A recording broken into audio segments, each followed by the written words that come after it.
All right, Jolovian, welcome to chapter 3. Yeah, this is chapter 3, and in chapter 3, we are going to be discussing the almighty second order differential equation, SODE, right?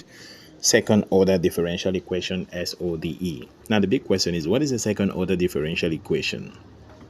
From the word second order, that's the square y dx squared, right? So any differential equation that is expressed in the form a the square y dx squared plus b dy dx plus cy equal to q of x, then that equation is said to be a second order differential equation, right? Good. Now, just like we did in first order, you can have a homogeneous second order differential equation and a non-homogeneous or an inhomogeneous second order differential equation. When the value of q of x happens to be equal to 0, you say it is a homogeneous differential equation. When the value of x happens to be, q of x happens not to be equal to 0, maybe it takes a constant, 2, 3, 24, x squared sine x, e raised to the power x, stuff like that, then you say it is an inhomogeneous second order differential equation. Now, it is important for me to draw your attention to the fact that second order differential equations are purely linear as far as this course outline is concerned. You're not going to be discussing second order nonlinear differential equation. You are not going to discuss that. What you're going to focus your energy on is on the linear part. Most cases, that's what comes out in exams, okay?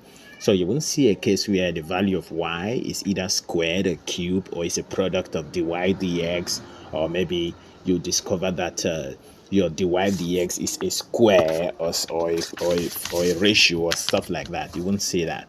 So that is why in most cases what you're going to see is linear homogeneous second order differential equations, and as well non-linear, and as well linear inhomogeneous differential equation. So there's nothing like non-linear inhomogeneous differential equation like we find in chapter 2 that brought the concept of Bernoulli's, because Bernoulli's is actually a non-linear inhomogeneous differential equation.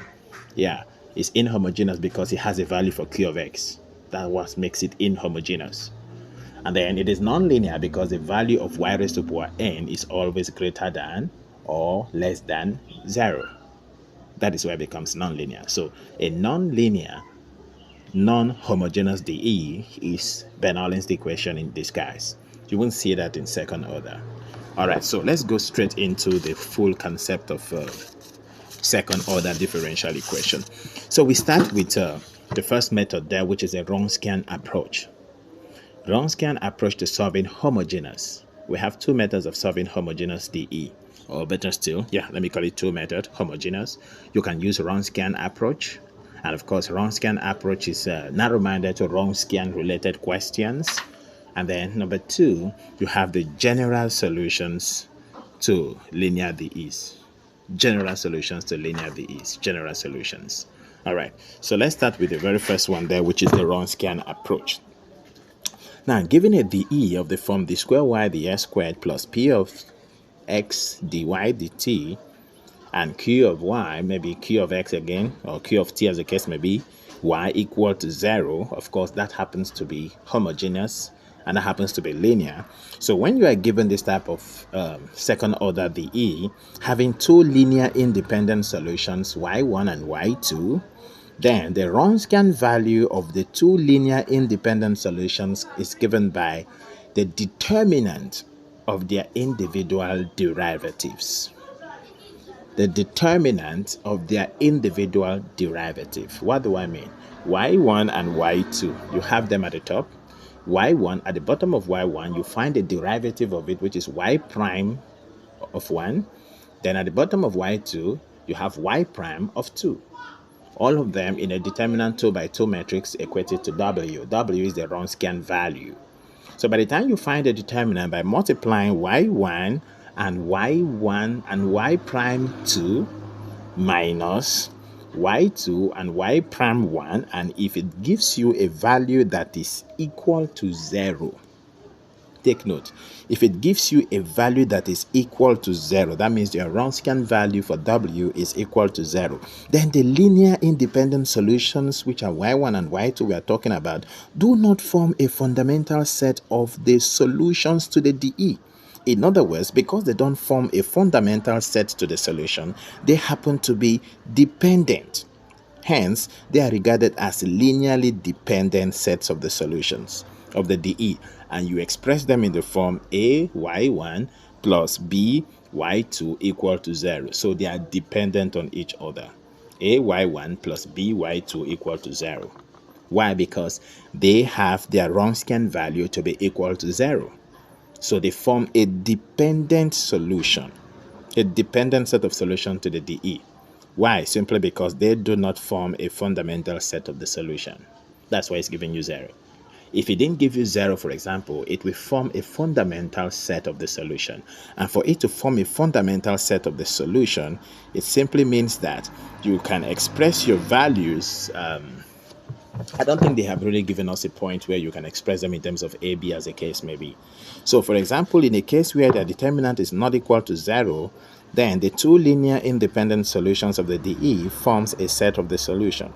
In other words, they remain independent. So if the value, on a nutshell, if the Wronskian value is equal to 0, you say it is linearly dependent. Hence, A y1 plus B y2 equal to 0. If it is not equal to 0, hence they are two linearly independent solutions. Two linearly independent solutions. That happens when they are not equal to 0. You can pick a lot of questions from the pack and from the book in particular and answer. There are lots of questions like that which you can play with. Then the next part where Wronskian becomes very much applicable is in Wronskian equations, okay? They will just give you an equation and ask you that the Wronskian value of this particular equation, whose solutions are y1 and y2 at w in bracket t naught equal to a, is, so they wanted to pick the Wronskian value or tell them what the Wronskian value is going to be. So you are given y1 and y2, and you are given w, which are your parameters, okay?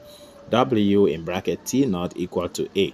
That t naught is the lower limit of the p of t, while the a that you see there simply stands for the value of w in the formula of Wronskian. What is the formula of Wronskian? Wronskian formula is wt, which is equal to w, then exponential e raised to the power of the integral of p of t evaluated at t and t naught. Take note, it is the negative integral. You made that mistake in your textbook. You have not corrected it for ages. Remind them if you have not corrected it, or better still, correct it now. Let me take it again. The Wronskian value is simply wt, which is equals to w times the exponential of the negative integral of p of t evaluated at t naught and t dt. T naught in most cases is always given as 0, and then your w is always a value, maybe 2, 3, or 4. And that is what is always surfacing in your question as wt naught equal to a. W is a, while t naught is the value in the bracket of w. So substituted there, you're only going to have a variable which is t at the upper limit. Solve it that way, the value it gives you becomes the Wronskian value. That's the Wronskian value actually. So that is that for Wronskian. So that takes us to the next part, which are the general solutions to a linear homogeneous second order differential equation. General solutions. Given a differential equation or a general equation of a d square y dx square plus b dy dx plus cy equal to 0, let your dy dx to be equal to m such that you have m squared plus m plus c equal to 0. Ignore the y. Good. You have a quadratic equation. Then you have to solve quadratically. If you solve this quadratic equation and you happen to get real and unequal roots, then the general solution to such a DE becomes y equals a raised a exponential m1x plus b e raised to power m2x. That is for real and unequal roots. If, however, they happen to be real and equal, then the general solution becomes y equals e raised to the power of mx, then in bracket, a plus bx, close the bracket. Next, if the roots are imaginary or complex, let's say, for example, you have alpha plus or minus beta I, then the general solution to such a DE becomes y equal to the exponent, that is e raised to the power of alpha x, then open a bracket, a cos beta x plus b sine beta x, close the bracket. So the alpha, which is the real part of the complex number, is on the top of the exponential, while the imaginary part that bears the I is inside the sine and the cos, where a and b comes in as constants. Okay? Next, if the equation, however, takes a form of d square y over dx squared plus n square y equal to 0, then, of course, by the time you substitute m, it becomes m squared plus n squared equal to 0. Then y becomes a cos nx plus b sine nx. In other words, the value of n independent of the square will now sit in between cos and sine. It's the same thing as for imaginary roots. The only difference there is that the value of alpha is equal to 0. So it's like e raised to power 0, which is 1. So you're left with a cos beta x plus b sine beta x. That's just what you have there. So take your beta now as n, and you're good to go. Now, if, however, the equation occurs in the form d square y minus all over dx squared minus n squared y, then in a case like that, you now go to the hyperbolic realm because of the negative sign. So you're going to have a cos nx plus b sine nx, as the case may be. And that is how simple it is. You can pick 1001 questions in your past questions or your textbooks, and you will be able to have that settled accordingly. So that takes us to the inhomogeneous part of this question. Now, the gospel truth is that students will always agitate that this part is not recommended in their textbooks. But the fact there is that it comes every year, so you have to teach them. Even though some of them prove to be very stubborn to learn this, you just have to do your job, because they may end up thanking you on the last day. So let's go to the inhomogeneous part of a second order differential equation. We have said that before. For it to be inhomogeneous, d square y dx squared plus dy dx plus y is equal to q of x, and your q of x there happens to be not equal to 0. So your q of x can actually take any of the following form. It can be x, x squared, whatsoever. Now, how do you provide solutions to inhomogeneous DE? They come in two branches. The complementary factor, which is what we have done before when we're talking about general solutions to real equal, real unequal, imaginary, and all that. That's called complementary factor. And then the second part is called a particular integral. Then the particular integral part is the part which we are going to teach you now, because we have already done the complementary factor. So a general solution to a second order inhomogeneous differential equation is simply the algebraic sum of the complementary factor and the particular integral. So good. First, we have to find the possible values that q of x can take and their corresponding constants, because this is key. Q of x can take a constant, maybe 2, 3, 24, 5, and when that happens, you assume your y to simply be c, which is a constant. Q of x can be k of x, that means 2 times x or 3x, as the case may be. In that case, you assume your y to be cx plus d. In other words, the value of x will be depreciating by a power of 1. So because it is 2x or kx, that is to the power of 1, the last terminology or the last term will be x minus 1, which is d, x raised to the power 0, so you ignore the 0. If it happens to be x squared, your constant becomes ycx squared dx plus what? Plus e. If it happens to be x cubed, your y becomes cx cubed plus dx squared plus ex plus f. Stuff like that. And then if your q of x happens to be a constant sine x, or a constant of cos, as the case may be, maybe 2 cos or maybe 2 sine. Once it takes sine or cos, your constant becomes the sum of sine and cos of that format using C and D. So it must not be C plus D as a constant, no. As a question, as Q of X, no. Q of X can either be sine or cos. So if Q of X takes sine, just know that your constant becomes Y equals C sine X plus D cos X.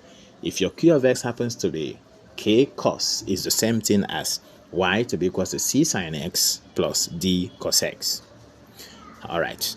If your Q of X happens to take K sine X, that's the hyperbolic version now, sine X, or K cos X, then your value of Y is the same thing. It will be in terms of sine plus cos. So it's going to be C sine X plus D cos X. Good. What if it takes the value of an exponential, maybe e raised to power of kx, as the case may be? Simple. Your value of y simply becomes c e raised to the power of kx. Good. If it happens to be x plus e raised to the power of kx, your focus now is going to be on decreasing the x in constants. Your y becomes cx plus d plus e raised to power kx. Good. So basically, those are the possible values of Q of X that can be given to you so that you solve using the particular integral properly. Now, how do we apply the particular integral method? How do we go about solving particular integral without having ups and down? Now, steps in solving particular integral. Number one, you can be given a differential equation. Let's say, for example, y double prime minus 5y plus 6y to be equal to 24. And you expected to solve. Now it is not equal to 0, it's equal to 24, which is a constant. Good. So first, you have to solve your complementary factor. You're going to end up with a e raised to the power of 2x plus b e raised to the power of 5x. Keep it. Next is to solve the particular integral. Because it is a constant, which is 24, that simply means that your y is equal to what? C, right? So you have to differentiate it once. If you differentiate c, you get 0. You differentiate the c again, you get 0. You have to differentiate it twice. Why? Because this is second order. You have to take that constant to the second order level. So the first order derivative will give you 0. The second order derivative will give you 0. Once you get these values, add them together. 0 plus 0 plus c, whatsoever it gives you, you pick those values. Take note, listen attentively. Add those values together and equate it to the constant, which is 24. How do I mean? Or better still, in the process of adding, you don't just add them like that, because you have to substitute them back to the original equation. Let's say you look for the first order derivative of c, you get 0. Second order derivative of c, you get what? You get 0 again. So take the second order, put in y prime prime, which is 0. Then take the first order, which is y prime, which is also 0, put it there. And then where you have your 6y, because your value of y there is c, you put it there. So it becomes 0 minus 5 bracket 0 plus 6c equals to 24. Then you find the value of c. Remember, you took your y to be c from the beginning. Good. So once you get your c becomes 4. You now write your final equation. And your final equation becomes y equals a e raised to the power 2x plus b e raised to the power 5x plus that 4. That 4 stands for the particular integral.